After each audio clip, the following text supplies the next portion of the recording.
예, 제가 어렸을 때 아마 중학교 때쯤 됐을 것 같은데 오늘 본문의 내용을 라디오에서 접한 적이 있습니다. 아마 기독교 방송이었으리라고 생각합니다.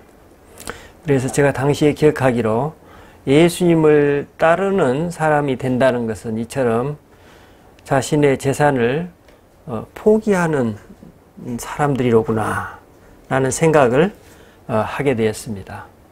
그 이후에도 신학교에 입학하기까지 저는 계속 이 본문의 사슬에서 벗어나지 못한 것 같습니다. 뭔가 불편하고 뭔가 죄 지은 것 같고 뭔가 자유롭지 못한 것 같은,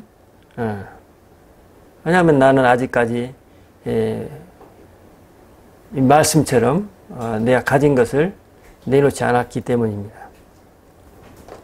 그러나 또 한편으로는 이런 생각도 있습니다. 예수님이 말씀하신 것처럼 모든 것을 훌훌 털어 벗어버린다면 얼마나 자유롭겠는가. 또 이따금씩은 이 가르침에 대한 알 수 없는 신뢰도 동시에 가지고 있었습니다. 내가 지금은 그런 결단에 이르지 못해서 그렇지 일단 그런 결단을 할 수만 있다면 그 이후에는 하나님께서 나의 삶을 책임져 주실 것이다 라는 막연한 믿음이 있었습니다. 그리고 막연하게 그런 삶을 동경하기도 했던 것 같습니다. 제가 느끼기에 적어도 종교에 귀의한다는 것은 이와 같은 과정이 필수적이라는 것은 그런 필수적이라는 전제가 깔려 있었습니다. 그래서 그런지는 모르겠지만 저는 지금도 이 본문을 대할 때마다 가끔 마음이 깔끔하게 편하지는 않았습니다. 설교자로서 이 본문을 다룬다면 어떤 특정 계층을 향한 것이라는 오해를 받을까가 편하지 않았고, 또 제가 이 본문의 말씀을 듣는 청중의 한 사람이라면 하나님께 뭔가 더 내놓아야 할 것 아닌가라는 그런 불편함에서 자유롭지 못한 것 같습니다. 우리 모두는 이처럼 사유재산을 당연시하고 있는 자본주의 체제 속에서 살고 있습니다. 본문의 말씀처럼 하나님을 위해 재산을 과감히 포기하려면 자신의 생존권을 내려놓는 것과 같을 것입니다. 예수님은 오늘 말씀에서 너희가 영원한 생명을 얻으려면 지금 너의 생존권을 포기하라는 매우 극단적인 처방을 주십니다. 예수님이 왜 이처럼 우리에게 이런 불편한 말씀을 하시는 것일까요? 오늘 본문에서 이 부자 청년은 다른 복음서에 보면 고위 관료였으며 아마 그래서 제가 느끼기에 키도 훤칠하게 컸을 것이고 아마도 잘생긴 사람이었을 것입니다. 그래서 그 사람의 행색은 무엇 하나도 아쉬울 것 없는 그런 사람이었을 것입니다. 그래서 그는 예수님을 따르는 제자들과는 어쩌면 다른 부류의 사람이었습니다. 그런데 무엇 하나 아쉬울 것 없는 그가 예수님께 어떤 선한 일을 해야 영생을 얻을 수 있느냐라는 질문을 하고 있는 것입니다. 다른 복음서에 보면 예수님 앞에 나와 무릎을 꿇었다고 합니다. 이 청년의 태도를 대변하는 모습입니다. 그래서 무엇 하나 아쉬울 것 없고 반듯한 데다가 겸손하기까지 한 이 청년의 모습이 아마 그때 그 자리에 있었던 제자들의 눈에는 얄미웠을 것입니다. 요새 말로 이 청년은 그야말로 엄친아였기 때문입니다. 그래서 베드로 사도는 풀이 죽어 예수님을 떠나는 이 청년을 보면서 의기양양하게 이렇게 얘기하죠. 이 본문 다음에 보면 보소서 우리가 모든 것을 버리고 따라싸운데 그런즉 우리가 무엇을 얻으리이까 하고 말하는 것을 볼 수 있습니다. 어쨌든 제가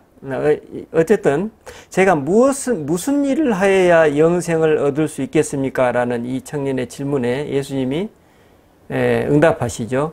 어찌하여 선한 일을 내게 묻느냐? 선한 이는 오직 한 분이시니라. 네가 생명에 들어가려면 계명들을 지켜라. 이렇게 답변하십니다. 이에 청년이 되묻습니다. 어느 계명이니오니까? 이에 예수님이 답변하십니다. 살인하지 말라, 간음하지 말라, 도둑질하지 말라, 거짓 증언하지 말라, 내 부모를 공경하라, 내 이웃을 내 자신과 같이 사랑하라 하신 이것이니라. 이 대화가 여기서 끝났다면 아마 청년에게는 아무런 문제가 없었을 것입니다. 문제는 이어지는 다음 질문에 있었습니다. 청년이 그렇죠. 이 모든 것을 내가 지켰사온데 아직도 무엇이 부족하니까? 이 청년은 아마 예수님께 매우 당당하고 자신 있게 물어보았을 것입니다. 이 청년의 질문의 의미가 무엇입니까? 선생님, 저는 이미 그런 계명쯤은 잘 지키고 있습니다. 이제 저를 아셨으면 제가 영생의 길에 있다고 확인해 주시든지 아니면 뭔가 좀 더 고상하고 본질적이고 탁월한 무엇이 없을까요? 뭐 이런 의미였을 것입니다. 예수님은 청년의 이 질문을 듣고 내심 상당히 기뻐하셨던 것 같습니다. 이 두 사람의 대화가 이제 다른 차원으로 옮겨가는 지점을 맞고 있기 때문입니다. 이제 진짜 질문이 시작되는 것입니다. 왜 진짜 질문입니까? 이 청년은 지금까지 어떤 행위나 일로서 영생을 얻을 수 있을 것이라고 생각했습니다. 그래서 그는 처음부터 내가 무슨 선한 일을 하여야 영생을 얻으리까? 라고 질문했던 것입니다. 아마도 청년의 이 질문은 예수님의 귀에 거슬렸던 것 같습니다. 그는 영생을 외적으로 보여지고 나열되는 행위나 일의 대가로 얻을 수 있는 것이라고 생각한 것이었습니다. 그는 왜 행위나 일을 통해 영생을 구했을까요? 그는 실상 영생이 무엇인지 잘 몰랐던 것 같습니다. 영생은 이 세상 그 무엇과도 바꿀 수 없는 것임에도 그는 지금 그가 가지고 있는 것들처럼 어떤 선행을 통해서 그 대가로 얻을 수 있는 무엇으로 생각했던 것입니다. 그래서 예수님은 청년이 기대했던 것과는 다른 답변을 하십니다. 어찌하여 선한 일을 내게 묻느냐? 선한 이는 오직 한 분뿐이시니라. 예수님의 응답은 너는 어찌하여 어떤 행위나 어떤 것들로 생명이신 하나님을 사려고 착각하고 있느냐? 생명이신 하나님은 어떤 행위나 어떤 물건으로 살 수 있는 대상이 아니다. 그러므로 어떤 선한 일로 영원한 생명이신 하나님을 대체하려고 하지 말라. 오히려 그보다는 선 자체이신 그분을 구해라. 생명 자체이신 그분을 열망해라. 왜냐하면 선하신 분은 오직 하나님 그분 자신뿐이기 때문이다. 모든 선한 일과 선한 삶은 선 자체이신 하나님으로부터 나오기 때문이다. 뭐 이런 말씀이 아니겠습니까? 그런데 아쉽게도 이 청년에게는 하나님 그분 자신에 대한 열망이 부족했던 것 같습니다. 그에게는 결핍이 없었던 것입니다. 그의 존재와 삶에는 결핍이 없었습니다. 결핍이 없는 그에게 갈망이 있을 리가 없었습니다. 어떤 결핍입니까? 하나님을 갈망할 수밖에 없는 그런 결핍이 없었습니다. 그래서 그는 영원한 생명이신 하나님을 어떤 물질과 선행으로 대변되는 율법의 준수로 착각했습니다. 그래서 예수님의 이런 뜻을 잘 알아차리지 못한 청년이 아주 당당하게 말합니다. 이 모든 것을 내가 지켰사온데 아직도 무엇이 부족하니까? 예수님은 율법의 나열을 넘어서려는 청년의 이 질문에 매우 기쁘고 흡족한 마음으로 다음과 같이 답변하십니다. 내가 온전하고자 할진대 가서 내 소유를 팔아 가난한 자들에게 주라. 그리하면 하늘에서 보화가 내게 있으리라. 이 청년에 대한 예수님의 완벽한 응답입니다. 예수님은 지금 이 청년이 영생을 얻는 데 있어 가장 필요한 핵심을 말씀하셨습니다. 그가 만약 지금 가진 것을 팔아 가난한 자들에게 주면 그는 인간이 만들어낼 수 없는 결핍과 갈망을 알고 체감하게 될 것입니다. 그는 이제 그 결핍과 갈증을 통해 하나님을 더 간절하게 찾게 될 것입니다. 재산이나 능력의 결핍을 통해 하나님 그분을 구하게 된다는 것입니다. 그렇다면 이 청년의 미래는 어떻게 될까요? 가난에 찌들린 고난만이 있을까요? 예수님은 청년의 그 염려를 아시고 다음과 같이 덧붙이십니다. 그리고 와서 나를 따르라. 예수님이 청년의 앞날을 책임지시겠다는 메시지입니다. 그는 이제 마음이 가난한 자는 복이 있나니 하나님의 나라가 저희 것임이라는 말씀의 실체를 알게 될 것입니다. 그런데 그가 경험하게 될 하나님 나라에 대한 이 갈망은 아이러니하게도 그의 선행, 자신의 재산을 가난한 자들에게 주었던 행위와 갈등을 만드는 것이 아니라 오히려 그의 영혼을 고양시키고 하나님 자녀로서의 자존감, 세상이 줄 수 없는 자존감을 선물로 가져오게 될 것입니다. 이는 인간이 스스로 자발적으로 할 수 있는 일이 아닙니다. 본문의 청년은 사실 영생이 무엇인지 감이 없었다고 볼 수 있습니다. 여러분, 영원한 생명, 영생이란 무엇입니까? 이 세상 그 무엇과도 비교할 수 없고 바꿀 수 없는 오직 하나님만이 우리 인간에게 주실 수 있는 선물입니다.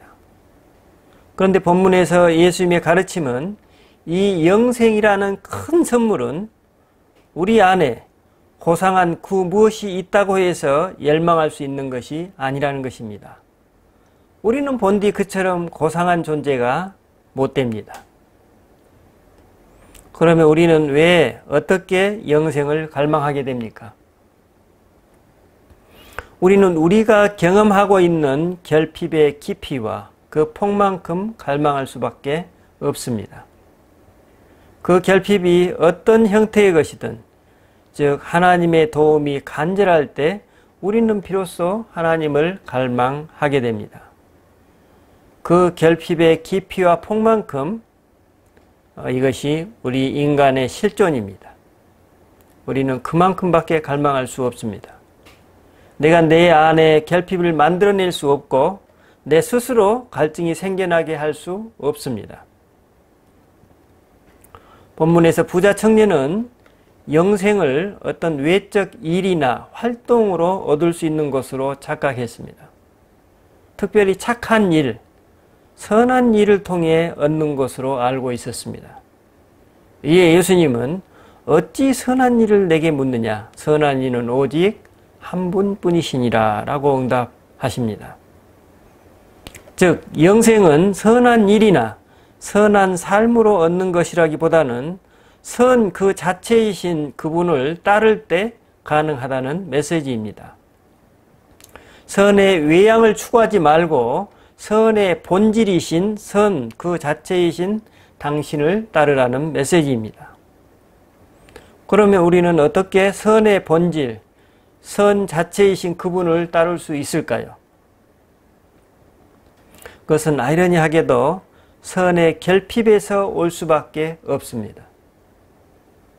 이 세상 그 무엇도 선 자체이신 그리스도께 복종시키라는 메시지입니다.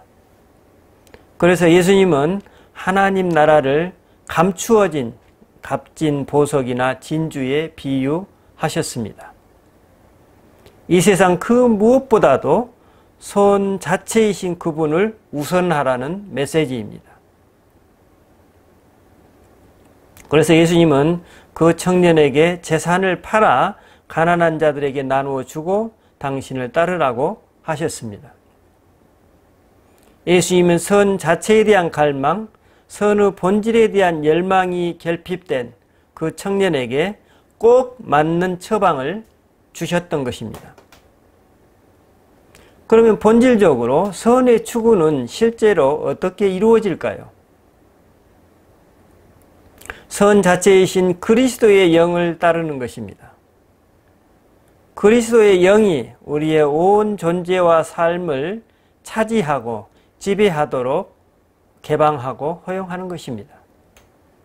내 자신의 삶을. 그분의 영은 생명의 영이기에 어떤 형태나 모양으로 고정되지 않고 항상 변화하는 생명체와 같습니다. 그러므로 그 선한 생명력은 우리로 하여금 고정되지 않고 더 깊게, 더 넓게, 더 생생하게, 더 실제적으로 선이 드러나고 또 그것을 추구하게 만들어줍니다. 여기에 선은 어떤 형식이나 모양으로 고정된 무엇이 아니고 늘 변화되고 새로워지는 그 무엇입니다. 이는 오늘날 우리 사회가 양분되어서 어느 특정 이데올로기로 그것이 진리인 양 떠받들면서 상대편은 잘못되었다고 평가하게 하는 것과는 다르다는 것입니다. 그런데 여러분, 이처럼 선의 영, 생명의 영인 그리스도의 생명력은 그 생명의 영을 따르는 그 사람의 생명력도 함께 살아나게 만들어줍니다. 그분의 영은 또한 영원한 것이기에 그분의 영을 모신 사람도 더불어 영생의 삶을 얻게 되고 그 영생은 지금의 현세에서 선취됩니다. 그리고 그 선취는 우리의 고백이요 증언이 됩니다. 요약하면 오늘 본문에서 이 청년은 선한 일을 통해 천국에 가는 것으로 착각하고 있었습니다. 하지만 예수님은 일이 아니라 그리스도의 영을 우리 안에 모시라고 제안하고 계십니다. 그분이 선하시니 그분을 모시면 그 존재와 삶이 선한 분의 일을 언제 어디에서나 자연스럽게 하게 될 것이라는 가르침입니다. 그러면 그분의 영을 어떻게 모실 수 있습니까? 하나님이 피우치 않는 사람은 어렵다고 말씀하십니다. 그에게는 결핍이 거의 없기 때문입니다. 그에게는 하나님께 대한 열망을 불러일으킬 뭔가가 없기 때문입니다. 그런데 그 결핍은 우리가 인위적으로 만들어낼 수도 없고 자발적으로 추구하기도 매우 어려운 무엇입니다. 그런 의미에서 우리 존재와 삶은 늘 그분의 신비 속에 쌓여 있습니다. 오직 우리가 말할 수 있는 것은 그 모든 것을 통해 결국 우리를 영생으로 이끄시려고 우리의 온 존재와 삶을 차지하고픈 하나님의 갈망을 발견합니다. 그러나 우리 각자는 하나님과 내 자신의 이런 갈망을 무마하려는 우상이 있습니다.